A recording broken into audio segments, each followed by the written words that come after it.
Heyo, welcome to the Team SNG deck profile. Today we are going to be doing an updated Time Thief deck profile featuring the new Time Thief adjuster from Ghost from the Past.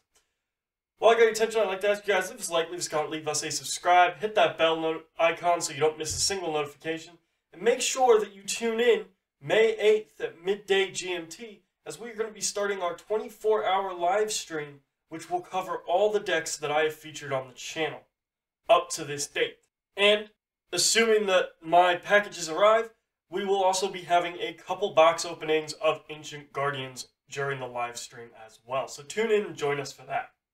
So what I like about this Time Thief deck is that it utilizes the Time Thieves, but it also utilizes a small Raidraptor engine and a little bit of Phantom Knights to produce yourself a board that can end you on a Redoer, 2 Fog Blades, and a Rusty Bardiche, that then lets you follow up the next turn going pure Time Thief and running over your opponent and basically just stopping them from being able to do what they'd like to do.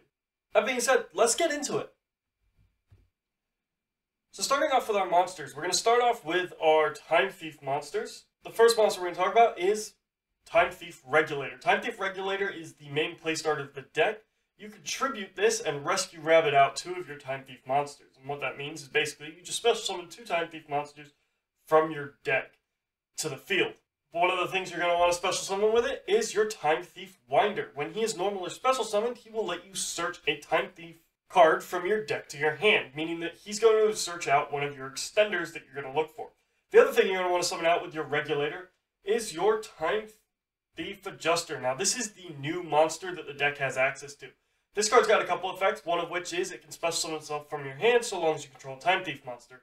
So it acts as an extender if you end up with it in hand. The other effect it's got is that it can let you send a Time Thief card from your deck to the grave. So as we've stated, this is the main opening that you're going to have. You're going to want to normal summon your Regulator, tribute your Regulator, summon out your Winder, summon out your Adjuster. Your Winder is then going to search you out one of your 2 Time Thief Chronocorders, and your Adjuster is going to send to the grave one of your 2 Time Thief Bezel ships. So, Time Thief Chronocorder, if a Xyz monster you control leaves the field by card effect, special summons itself from the grave, but it then banishes itself when it leaves the field. So you're going to want to use it as Xyz material to negate that banish effect, which can be relatively easy to do in this deck. Time Thief Bezel ship being engraved doesn't hurt us, as you can detach a material from an Xyz monster to special summon it back to the field. So they both act as extenders, which is why you want to search out your Time Thief Chronocorder, and you want to foolish your Time Thief Bezel ship. And that does it for our Time Thief monsters. Now we're going to talk about the other engines that we run in the deck. So the first is a very small Raidraptor engine. We use 2 copies of Strangle Lanius, who can special summon itself so long as you control a Dark monster, and can actually special summon back a Raidraptor monster from your grave so long as you control a Dark Xyz with Dark material. The other Raidraptor we run is Singing Lanius. If you control a face-up Xyz monster, you can special summon this card. And so this basically acts as another extender the deck can use. The final Dark Winged Beast that we run is 1 copy of Zephyros. Zephyros can be tributed off, or it can be linked off, or it can be Xyz'd off, Xyz'd and then detach, and bring itself back. So we use it as it lets us extend further in the turn, but we only really want 1 copy because we'd rather be searching it out with something in our extra deck than having it in our opening hand. On top of the Raidraptor engine, we are also running a very, very minute Phantom Knights engine with just 2 copies of Phantom Knights Silent Boots. Phantom Knights Silent Boots, the reason we run this, you can banish it from your grave, and then you can add to your hand a Phantom Knight spell or trap. So you're going to want to add your Fog Blade, and that gets you 1 of your Fog Blades. Sending this to grave using Bardiche gets you your 2nd, so that gets you 2 Fog Blades. So that's why we run this. I'd also like to thank Banish for Cost, who's commented on a few of my videos. He pointed out that Phantom Knight's Ancient Cloak doesn't actually let you search out Fogblade. So, thanks to him, I've made the correction, and I'm now going with Phantom Knights of the Silent Boots. For those of you that have checked out the Blackwing Raidraptor deck profile, switch out your Ancient Cloaks for your Silent Boots, because Silent Boots is can search out Fogblade, whereas Ancient Cloak cannot.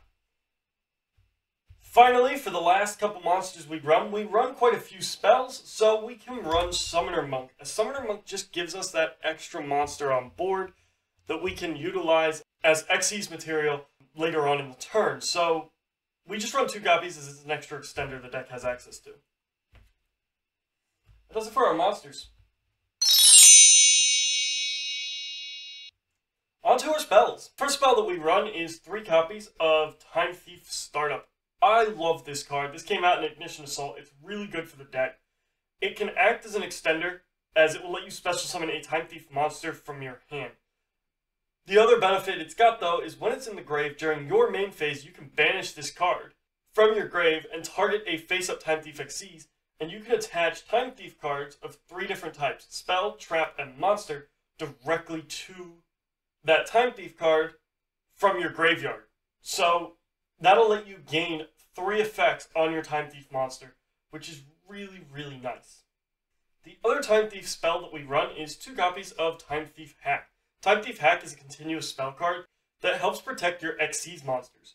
So if on the turn that they are special summoned, they cannot be destroyed or targeted by card effects from your opponent's side of the field.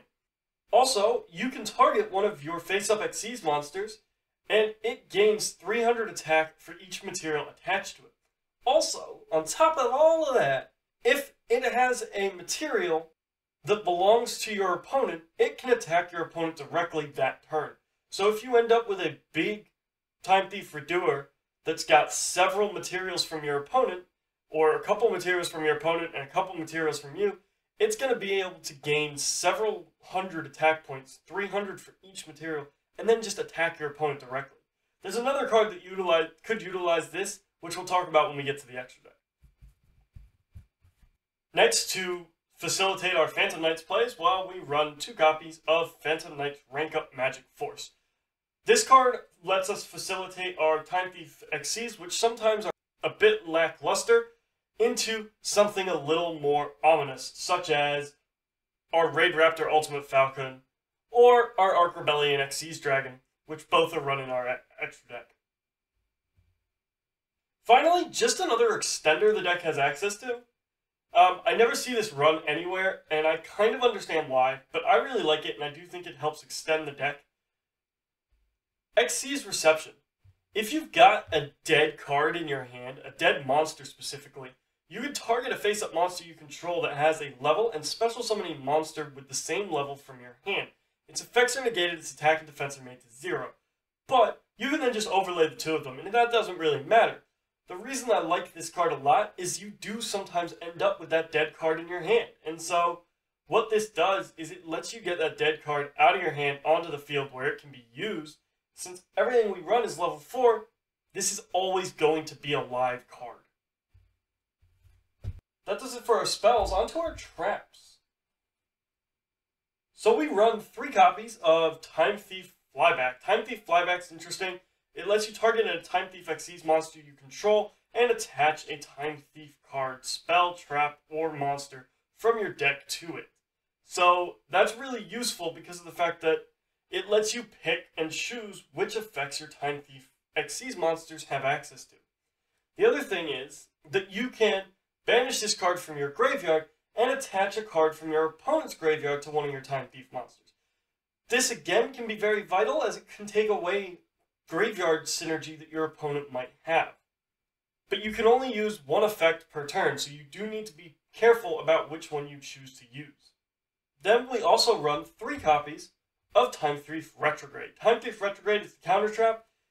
When a spell or trap card is activated and you control a Time Thief Xyz monster, you can negate that activation and attach that card to your Time Thief monster as material, meaning that again it lets you sort of set up your Time Thief monsters to have multiple different effects. Finally, we've mentioned it a few times, but we run 2 copies of Phantom Knight Fogblade. It's just a really useful card. Being able to turn off effects on your opponent's side of the field, really clutch. Being able to do it twice in a turn, even better. So that does it for the main deck.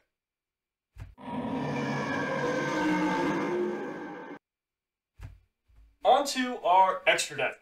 So starting off with our Time Thieves, we run 2 copies of Time Thief Perpetua. Time Thief Perpetua is really interesting. During the standby phase, you can detach a material from her, and you can target a Time Thief monster in your grave and special summon it. So that can be really useful, as it just lets you put your Time Thieves back on the board, and if you end up with any of your Time Thief XCs in the graveyard, you can put that back on board. Then you can even utilize her second effect, which is, as a quick effect, you can target an XC's monster that you control and attach a Time Thief card from your deck to it as material. So again, that helps let you set up your plays with your Redoer and your Double Barrel, which is also another new Time Thief we'll get to in just a moment. So back to our Redoer though. We run 3 copies of Redoer. I like Redoer a little more than Double Barrel. The reason for running 3 copies of Redoer is, well, he's really useful for getting the combo going. So with your Time Thief Redoer, what he can do is, once per turn during the standby phase, he attaches the top card of your opponent's deck to him as material. So A, that could take away options from your opponent if you manage to snipe a one-of that they need for their combo. B, it can be really useful because you can combine this with Phantom Knight's rank up to go into some bigger monsters that will have cards your opponent controls as material, which then makes Time Thief hack that much better. The other thing this does is it has 3 different effects. So as a quick effect, you can detach up to 3 materials from this of different types. So a spell, a trap, and a monster. If you detach a monster, it will banish itself and special summon itself back at the end of the turn, which can be utilized really usefully with something like your Time Thief Chronocorder, which comes back if an XC leaves the field by card effect. If you detach a spell, you get to draw a card. Going plus is never a bad thing. And finally, if you detach a trap, you get to place a face-up card your opponent controls back on top of their deck, stacking their deck, but also probably putting their deck in a worse shape. The benefit of all 3 of these is 1 acts as a removal, 1 acts as a plus, and 1 acts as a dodge. So I like Time Thief Redoer for that very reason.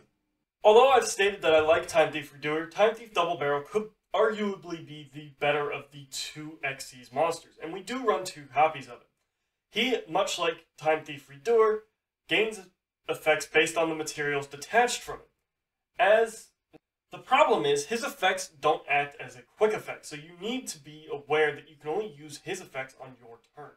So what you do with him is much like Redoer, you can detach up to 3 materials from him, and he gains effects based on the materials that were detached. The first effect he will gain is that he gains 400 attack for detaching a monster. Next, he would gain the second effect, which is if you detach a spell, he lets you take control of a monster on your opponent's side of the field. But its effects are negated, and you have to give it back at the end of the turn. Finally, he lets you negate the effects of a face-up monster on your opponent's side of the field. So he is a more offensive card in the sense that he takes stuff off your opponent's board and then aims to just basically attack into your opponent with that boosted 400 attack. Whereas Time Thief Redoer is a more defensive card in that it's trying to take stuff off your opponent's board, but it does it proactively rather than retroactively. The other problem I have with Time Thief Double Barrel is it can't attach material to itself. Unlike Redoer, who attaches something during each standby phase, Double Barrel actually doesn't. You have to do it using your other Time Thief cards to fuel its material game. So that does it for our Time Thieves. On to our Raidraptors. Well, we run 2 copies of our Forstrix, 1 copy of our Arsenal Falcon, and 1 copy of our Ultimate Falcon. These cards work together really well as an engine. Raidraptor Forstrix, if you go into it, you detach a material, you search out a winged beast. That winged beast will likely be something like Strangle Lanius or Singing Lanius, which will automatically special summon itself to the field if you control an XC's monster or a dark monster, depending on which one you search out. Raidraptor Arsenal Falcon is a rank 7, so you're going to need to go into it using your rank up spell. But that's fine because what this will let you do is it can detach a material from it to special summon a Raidraptor monster from your deck, and if it leaves the field, it will then float into an Ultimate Falcon, so that can be really nice as well. And finally, our Ultimate Falcon, big boss monster, can't be affected by card effects, and lowers all the attacks on your opponent's side of the field by 1,000. The nice thing that I really like about this, and I've alluded to it before, is Time Thief Hack. If you go Redoer, steal during the standby phase, you take a card off your top of your opponent's deck, then you activate Phantom Knight Rank Up Force and go straight into Ultimate Falcon. When you get to your turn, he's going to have potentially at least 4 materials attached to him. If he has 4 materials attached to him, and then you use Time Thief Hack, he's going to gain 1200 attack. And because one of the materials is owned by your opponent, he can attack directly with a whopping 4700 attack, which is absolutely insane. The more offensive play that you can have is actually to go into your Arc Rebellion X Siege Dragon, and this will be your OTK play. What you can do, again, in this situation we're talking about, you're going to have a Redoer. The Redoer in the standby phase is going to attach a card, so we're going to use a token here, is going to attach a card from your opponent. So we'll use a token here to represent that card. It doesn't matter what that card is. Then what you can do is activate your Rank Up Force, banishing 1 dark monster from your grave to go into your Rebellion X Siege Dragon. That has a card your opponent owns as material. If you have Time Thief Hack on the board, he is going to gain 600 attack from Time Thief Hack. But that's not the important thing with Arc Rebellion X Siege Dragon. All you're going to do with this guy is you're going to detach your Time Thief Redoer, leaving attached to him your opponent's card. Then he's going to gain the attack of all other monsters on the field. He's also going to negate all the effects on the field. And because he's currently gotten a card controlled by your opponent's card attached to him, Time Thief Hack is going to let him attack your opponent directly. Meaning that you are going to hit your opponent in the face for everything on the field. And so, this is your OTK play. If you manage to survive your opponent's turn with a Redoer on board, all you need to do is find any way of getting your Phantom Knight's rank up, and you can go into this guy. As long as you got Time Thief Hack, you're OTKing your opponent 9 out of 10 times. So Arc Rebellion X Siege is such a useful card in this deck. Now onto the links. The first link is the most important as it really facilitates all the combos. As I mentioned earlier, Regulator will get you straight into this, and this is your Bujinki Ahashima. What this card will let you do is it lets you summon from your grave and your hand 2 monsters of the same level. Next, as I said, you're going to go into a Raidraptor engine. Well, that's going to use your Raidraptor Y-Strix. What you're going to do is you're going to go into your Force Strix, you're going to search out a Raidraptor extender, special summon that, you're going to use Force Strix in the extender to go into this. This will special summon out your Zephyros, and then you're going to hopefully be able to continue playing off and go into an X Siege. You'll probably try and go into another Force Strix. You're going to detach a material from your Force Strix, search out another extender. You're going to then summon your extender to the field. You're going to use Force Strix in this to go into your Rusty Bardiche. And in the meantime, since you use Raidraptor X Siege monster's effect, this will also set your Phantom Knight rank up, meaning this is totally free to just set you up with 2 Fogblade. So this has really set you up very well. The goal of the deck really is to end yourself on a board that has yourself a Bujinki Ahashima and a Rusty Bardiche, 2 Fogblades, and a Time Thief X Siege monster. So at the end of the day, what do I think of this deck? Well, its ability to start everything off with your Rescue Rabbit and your Time Thief Regulator, getting you into 2 Time Thief monsters, one of which sends to grave and one of which searches, is really nice. The ability to then use the 2 of them to go into your Bujinki Ahashima and summon a monster from your hand and grave, letting you get into your X Siege plays, can also be extremely valuable.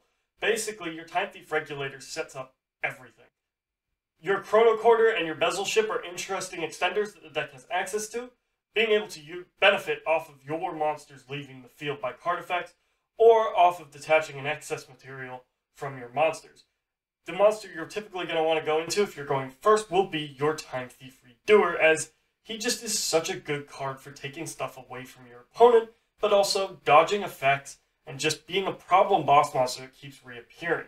And the interesting spell trap lineup that the Time Thieves have is really nice as well. Retrograde having an interesting way of getting stuff away from your opponent by attaching it to your Time Thief Xyz monsters is really nice too.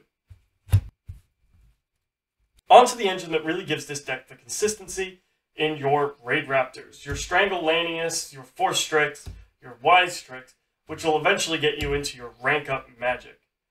And then your rank up magic can get you into either Arc Rebellion X Seized for the OTK, or Raidraptor Ultimate Falcon for the long game and the grind game. So this is a really nice little card setup, and the best thing about it is if you combine either of these two with your Time Thief hack, so long as they have been ranked up from a Time Thief Redoer that's taken something from your opponent, you're in even better shape as you are going to be able to attack directly. And that facilitates the Arc Rebellion Xyz Dragon OTK that this deck can definitely utilize. Finally, to make sure you see that second turn, we do run the small Fogblade engine with a Silent Boots and a Rusty Bardiche. The other nice thing is your rank up can put your Xyz monster that you summon with it right here, which will trigger your Rusty Bardiche to pop something as well. So it can all play off of each other really, really nicely, and it becomes a problem deck for your opponent to worry about. That does it for this deck profile. I'd like to thank you guys for watching. Make sure you leave us a like, leave us a comment, leave us a subscribe. Make sure you hit that bell notification, and make sure that you are tuned in on May 8th at midday GMT to start us off on our first ever 24-hour live stream. Depending on how well it goes, I might do it again. If I really enjoy it, I'm definitely going to do it again. And make sure you tune in, because we hopefully will be opening not one, but 2 boxes of Ancient Guardians as well. Really looking for those Doedicks. God, I can't believe I said that. Oh well. That all being said, I'll see you guys at the next video.